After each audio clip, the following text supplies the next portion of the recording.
I've been thinking about the former Prince of Wales insignia, 3 ostrich feathers emerging from a coronet with the German words Ich dien, I serve, inscribed on a ribbon just under the coronet. When Prince Charles, as he then was, attended a wedding and a memorial service here at the LJS some years ago, he wore his own blue velvet kippah, embroidered with these historic symbols. The ostrich feathers can be traced back to Edward the Black Prince, who died in 1376, the eldest son and heir apparent of Edward III. A single ostrich feather passed into the House of Lancaster and was used by Henry IV and Henry V and his sons, and the symbol can be traced via Prince Arthur, who died in 1502, the eldest son of Henry VII, by Prince Edward, son of Henry VIII, by Edward VI, and it was used by Elizabeth I. From the beginning of the 17th century onwards, the symbols became associated exclusively with the Prince of Wales, and today it's used in several British military units. When Prince Charles became king, the words Dieu est mon droit, God and my right, became the motto of the new monarch, appearing on a scroll beneath the coat of arms of the United Kingdom. These words apparently having first been used by Richard I in the 12th century as a battle cry and as a reference to his French ancestry. It was adopted as the royal motto of England by Henry V, who died in 1422.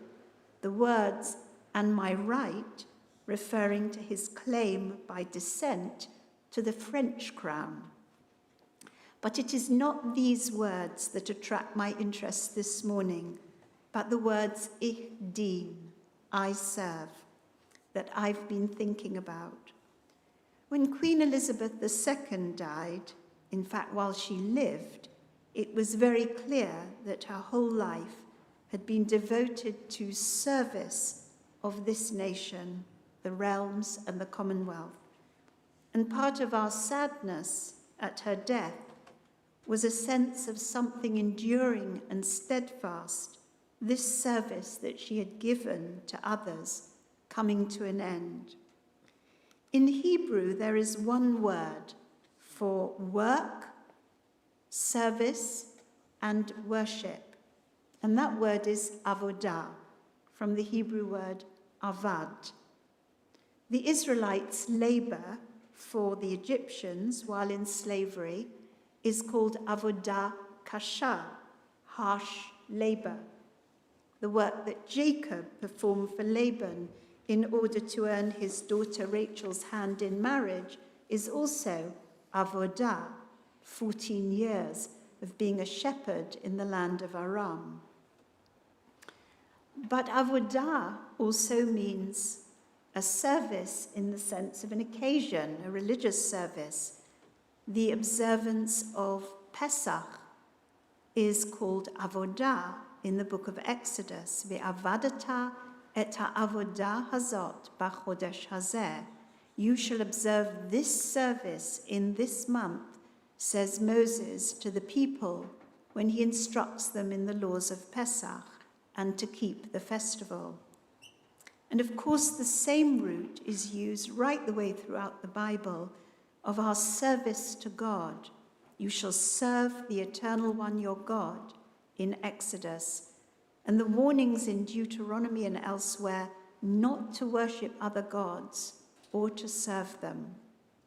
Ivdu et Adonai b'simcha, those are the words that are inscribed above the ark behind me, come from Psalm 100. Serve the Eternal One with gladness, same root.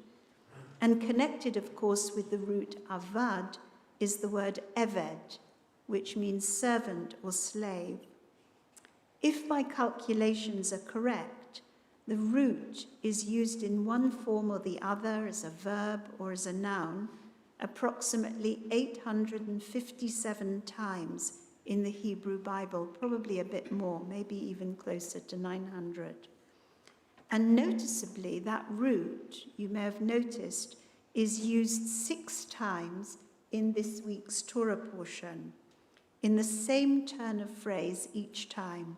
Kol melechet avodah lo ta'asu. You shall do no kind of melechet avodah, which I translated as manual work. Or you shall not work at your occupations is another translation.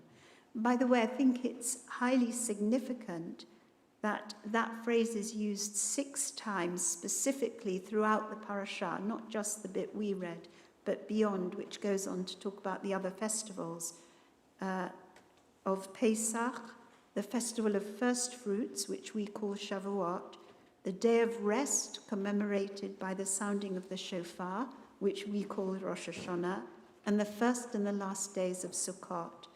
And those 6 times that is used, it seems to me, correspond exactly to the 6 days on which work is to be performed.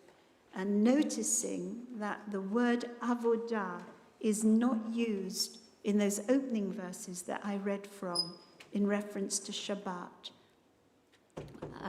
It's just these little kind of correspondences that happen 6 days of work or creation and the 7th day of rest. I just thought it was significant.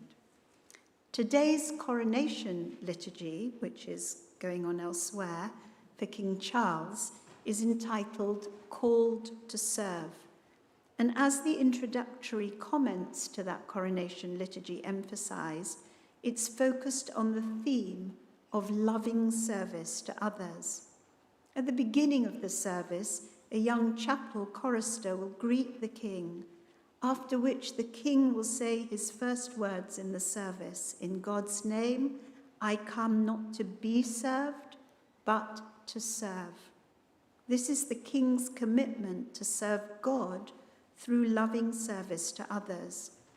This theme of service to the nation, to others, through the execution of love, justice, and mercy, is repeated again and again throughout the coronation ceremony.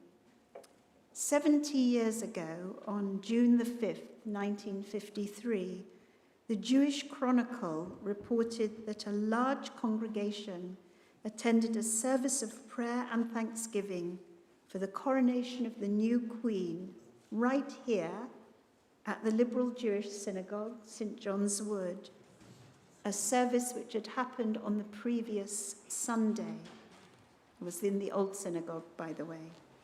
The service was conducted, said the Jewish Chronicle, by Rabbi Dr. Israel Mattock, the emeritus minister of the congregation, the Honorable Lily Montague, OBE, one of the founders of the LJS, Rabbi Leslie Edgar, who was senior minister at the time, the Reverend Vivian Simmons, minister of the North London Progressive Synagogue, now alas no more, and the Reverend Philip Cohen, who was associate minister of the LJS. It was attended by representatives of the United Synagogue and the Spanish and Portuguese congregation. Rabbi Leslie Edgar, who gave the sermon, said there were 3 aspects to the coronation. The first was the personal aspect. The queen, who he said in the days of her youth had to assume the arduous duties of her high position and who had already won the admiration and deep affection of the people.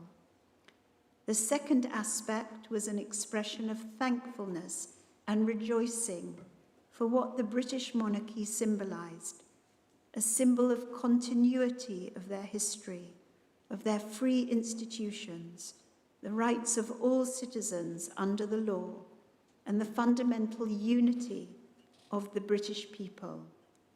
But it was the third aspect, the profoundest aspect of the coronation, which was of special concern, and that was the spiritual or the religious aspect, said Rabbi Edgar. The heart of all the ceremonial in the Abbey, with its great magnificence, would be the act of dedication. And he ended with a prayer that there might be in the Queen's reign a sense of rededication, of striving to serve God and humanity, and that the life of the nation and Commonwealth would be characterized by righteousness above all things, and that as a congregation they should be enabled to help to promote righteousness and peace in the world. Well, we are probably far fewer in number compared to the numbers who attended the LJS 70 years ago, but our prayer is no less sincere that today's coronation of King Charles, a ceremony of great solemnity, history and tradition, dedication and service, will enable all of us to reflect on what it means to serve God and humanity, and to rededicate ourselves to a life of service and kindness to others, and usher in a time of goodness, sincerity, peace, and truth. Amen.